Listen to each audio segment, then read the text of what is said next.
Hi, it's Jane and Nick from Garden Vale Chinese Medicine.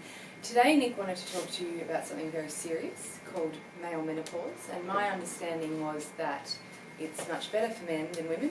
Women, we get dry, itchy, irritated vaginas, night sweats, irritability, problems with sleep, blah blah blah blah, and I thought men got to date young girls and ride motorbikes, but Nick's here to tell us what the real story is. Well, thanks, Jane. Yes, male menopause, it is a thing, albeit not quite as drastic as the menopause, but around the age of 50, we lose testosterone. And it can actually have a bit of an impact on our health and our lives as well. So you've got to be careful that as we get a little older, I believe I'm approaching that time shortly. You said it. Fatigue, mental health issues, muscle wastage, weakness, libido, they're all stuff that can be associated with testosterone as it starts to deplete. It's a natural process, it's going to deplete. We don't really want to add supplements and try and top ourselves up with it, or hormones for that matter. However, we can do things in life to facilitate the production of it and to make sure we don't deplete too much. And that's the important thing I want to talk about. The first big one, sleep. It's always about sleep, isn't it? Always. If you get good sleep, you have a happy life. So you really have to make sure that that is a priority, particularly as we get older and we get more stressed and there's more things going on. Nutrition is number 2. That's also a big one. You can have foods that do have testosterone in them, but the more important thing is to eat foods that once again facilitate the production of testosterone from a natural process within our body. But the big one, I think, is reducing sugar. So if you reduce sugar, I think you have a much better chance of producing better levels of testosterone.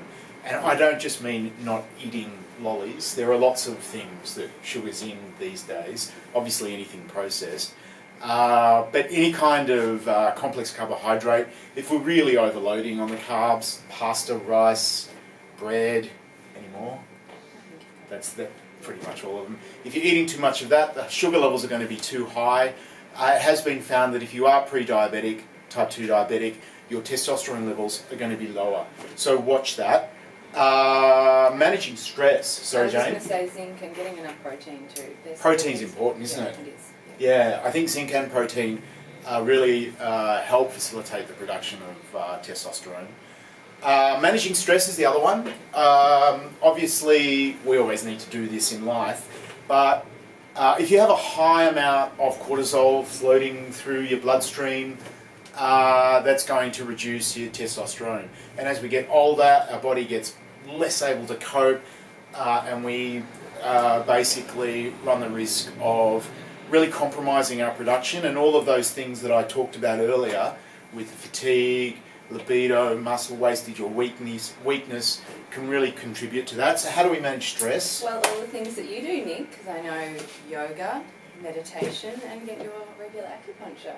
Yeah, indeed. All of those things. It doesn't really matter what you do as long as you do it, and as long as it actually has the required effect of reducing those stress hormones out of your bloodstream. Anything that sort of facilitates oxygenated blood flow through your body, whether it be meditation, breathing or movement. Obviously not strenuous exercise all the time, because then that can become another stress. So you got to balance, don't you, Jane? Always in life. That's about us, guys, for this little topic. But next, so male menopause, it is a thing. Thank you, Nick. Next week, I want to talk about another serious issue called the man flu. It's really, really tough sometimes when we get a cold, and awareness needs to get out there. Oh, we look forward to that, Nick. See ya. Bye.